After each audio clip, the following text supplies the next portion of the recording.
Join కాబోతా ఉన్నారు. First మనం మొదలు పెడితే కేఎస్ ప్రసాద్ గారితోనే మొదలు పెడదాం. ప్రసాద్ గారు ఎట్లా చూడాల్సి ఉంటుంది? రెండు రాష్ట్రాలకు సంబంధించిన ముఖ్యమంత్రుల సమావేశం ఇవాళ చాలా కీలకం. రెండు రాష్ట్రాల ప్రజలు చూస్తున్నారు. ఎందుకంటే చిన్న చిన్న ఇష్యూసే, రేపు ఏది పెద్ద విద్వేషాలు పెంచేవి కాదు, కానీ ఆ చిన్న చిన్న ఇష్యూస్ కూడా రేపు అవి పెద్దవి అవ్వకుండా ఉండాలని చెప్పాలంటే ఎక్కడో ఒక దగ్గర క్లియర్ కావాలి. 10 సంవత్సరాల తర్వాత ఒక పాజిటివ్ సైన్ ఇచ్చారు ఇద్దరు ముఖ్యమంత్రులు. ఎట్లా చూడాల్సి ఉంటుంది? ముందుగా 60 ప్రేక్షకులకు నమస్కారం అండి. అలాగే ప్యానెల్లోని పెద్దలకి మీకు కూడా నమస్తే అండి.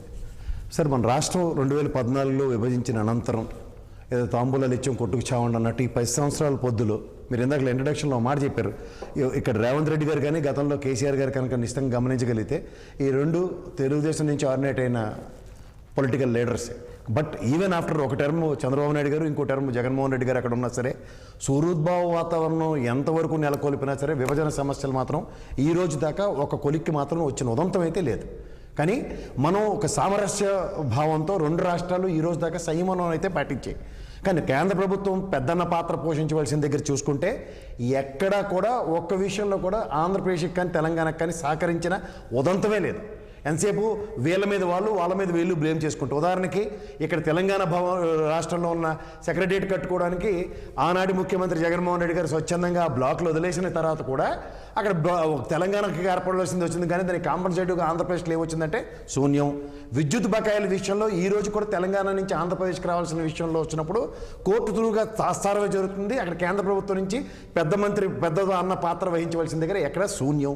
రెండోది, ఈ రోజున్న ఫైనాన్షియల్ ఇర్రెగ్యులారిటీస్ చూసుకుంటే బోత్ స్టేట్స్లో ఇవాళ తెలంగాణలో రేపొద్దున చంద్రబాబు నాయుడు గారు, రేవంత్ రెడ్డి గారు కూర్చున్నా, బట్టి విక్రమార్క గారు సాక్షిగా కూర్చున్నా, ఇటు నుంచి పవన్ కళ్యాణ్ గారు వస్తారో అనే అంబిగ్యూటీ ఇవన్నీ పక్క తీస్తే ఇక్కడ విద్యుత్ బకాయిలు ఫస్ట్ నిరంతరం ఈ వీటి మీద కీచులాట బాధపడుకునే తప్పకుండా ఖచ్చితంగా ఇచ్చే ఉదంతం ఏమైనా ఉందో చెప్పమనండి. రెండోది, 9, 10th స్కెడ్యూల్లో ఉన్న దాని ప్రకారం విభజనకు సంబంధించిన ఈ ఇండస్ట్రీస్ కానీ లేదా ఉద్యోగుల విషయంలో కానీ 10 సంవత్సరాల్లో జరగంది ఇవాళ ఎలా జరుగుతుంది ఎవరు ఊహించుకోగలరు? ఒకటి, నిజంగా ఎంప్లాయీస్ని చంద్రబాబు నాయుడు గారు అటు నుంచి సాక్రిఫైస్ చేద్దామన్నా, ఇటు నుంచి రేవంత్ రెడ్డి గారు సాక్రిఫైస్ చేద్దామన్నా, రీప్లేస్మెంట్ అన్నది అంటే రిక్రూట్మెంట్ అన్నది 2 స్టేట్స్లో కనుక జరిగి ఉంటే ఎక్సెస్ అన్నదాన్ని ఐడెంటిఫై చేయగలిగితే ఇటు నుంచి అటు నుంచి సర్దుబాట్లు చేసుకోవడానికి వెసులుబాట్లు ఉంటాయి. తర్వాత గతంలో నీటి నిల్వలు, నీటి నిష్పత్తులు కేఆర్ఎంబీ విషయంలో కూడా తెలంగాణ ప్రభుత్వం నుంచి కానీ ఆనాడు చంద్రబాబు నాయుడు గారు ఆయనలో కూడా సంయమనం పాటించిన ఉదంతం చూస్తే నాగార్జున సాగర్లో రైతులు గలాబా చూసుకున్నాం. జగన్మోహన్ రెడ్డి గారు ఇక్కడ కాళేశ్వరం ప్రాజెక్టు ఓపెనింగ్కి వచ్చి అంతా బాగుంది, ఇద్దరు సాల్వాలు కప్పుకుని ప్రగతి భవన్లో కూర్చున్న ఉదంతంలో కూడా మళ్ళీ నాగార్జున సాగర్లో ఖచ్చితంగా గలాబా జరిగింది.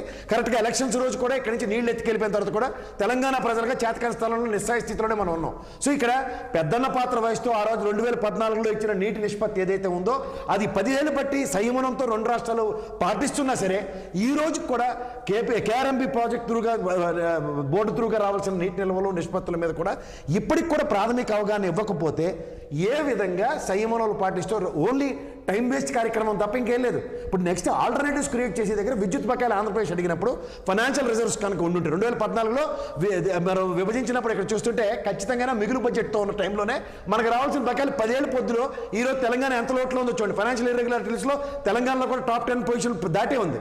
సో ఈ క్రైసిస్లో ఆంధ్రప్రదేశ్ నిజంగా నిస్సహాయ స్థితిలో ఉన్న తరుణంలో కూడా ఆంధ్రప్రదేశ్కి డబ్బులు ఇచ్చే ఉదంతంలో తెలంగాణ లేనప్పుడు కేవలం సురూద్భావ వాతావరణంలో చర్చలు సఫలీకృతం కానీ ఇంతకనే ఎందుకు సార్? కేంద్ర ప్రభుత్వ గైడ్లైన్స్లో చీఫ్ సెక్రటరీలు ఎన్నిసార్లు కూర్చున్నారో లెక్కలేని సార్లు. ఓసారి చంద్రబాబు గారు, కేసీఆర్ గారు కూడా కూర్చున్న ఉదంతం తెలుసు. తర్వాత నిష్పత్తుల విషయంలో కానీ దేంట్లో కూడా ఒక బేరీజ్కి రాని అంశాలు ఉన్నప్పుడు ఈ రోజు కూడా కొరకరాని కొరియలాగా ఉన్నాయి. తర్వాత ముంపు గ్రామాలు ఇవాళ భద్రాచలానికి 30 కిలోమీటర్ల దూరంలో ఉండి దేవుడు మాన్యాలని అక్కడే ఉన్న తరుణంలో కూడా ముంపు గ్రామాలు తీసుకెళ్లి ఆంధ్రప్రదేశ్లో కలిపినప్పుడు ఆ రోజు ముఖ్యమంత్రి గారు నాకు ఈ ముంపు గ్రామాలు కలిపితే కానీ ప్రమాణ స్వీకారం చేయని తరుణంలో ఈ రోజు కూడా వాళ్ళకి శాశ్వత పరిష్కారం రాని నిస్సాయ స్థితిలో ఉన్నప్పుడు ఒక రాష్ట్రంలో రెండు పక్కల వాళ్ళ ఐడెంటిటీ ఏమో తెలంగాణలోనూ వాళ్ళ పనులని ఆంధ్రప్రదేశ్ ఈ టోటల్ క్రిటికాలిటీస్ అంటే ఇక్కడ అడ్రస్ చేయగలిగితే వీటిలో దేనికి కూడా పరిష్కార దిశగా ఎక్కడ ఉందో మన దగ్గర అయితే మీరు ఒక సీనియర్ జర్నలిస్ట్గా, నేను ఒక అనలిస్ట్గా, నేను 10 సంవత్సరాలు బట్టి రాష్ట్ర సమస్యల మీద రెండు రాష్ట్రాల మీద కేంద్ర ప్రభుత్వ పాత్ర మీద ఖచ్చితంగా ప్రశ్నిస్తున్నాను. ఈసారి కేవలం వాళ్ళ పొత్తుల్లో ఇవాళ ఎన్డీఏ కూటమిలో తెలుగుదేశం ఉందని గతంలో ఉన్నప్పుడు వాళ్ళకి అనుగుణంగా ముంపు గ్రామాలను ఇచ్చినంత మాత్రాన ఏం జరిగిందో అందరూ చూసాం. ఇవాళ మళ్ళీ ఎన్డీఏ పొత్తులో ఉన్న కారణంగా మళ్ళీ అదే మాటలు ఇచ్చుకొని కబుర్లు చెప్పే కాలక్షేపం చేస్తారు. కానీ శాశ్వత పరిష్కారం పట్ల ఆంధ్రప్రదేశ్కి జరిగిన అన్యాయానికి పరిష్కారం, తెలంగాణకి రావాల్సిన నికరమైన వాటాలు రావాల్సిన నీటి నిల్వలు తేల్చే ఉద్దేశం వాళ్ళకు ఉంటే ఏదైనా మనం చెప్పొచ్చు. ఎందుకంటే సంయమనం పాటిస్తున్న ముఖ్యమంత్రులనే చూసాం. 2 టర్ములు కేసీఆర్ గారిని చూసాం, 2 టర్ములు చంద్రబాబు నాయుడు గారిని, జగన్మోహన్ రెడ్డి గారిని చూసాం. ఇక్కడ కొత్తగా వచ్చిన రేవంత్ రెడ్డి గారు కూడా 6 నెలల పొద్దు నుంచి రాష్ట్ర సమస్యలకు సంబంధించిన విషయంలో సంయమనం పాటించడం మాత్రమే చూస్తున్నాం. రైట్. ఒకసారి కిరణ్ గారి దగ్గరికి వెళ్దాం.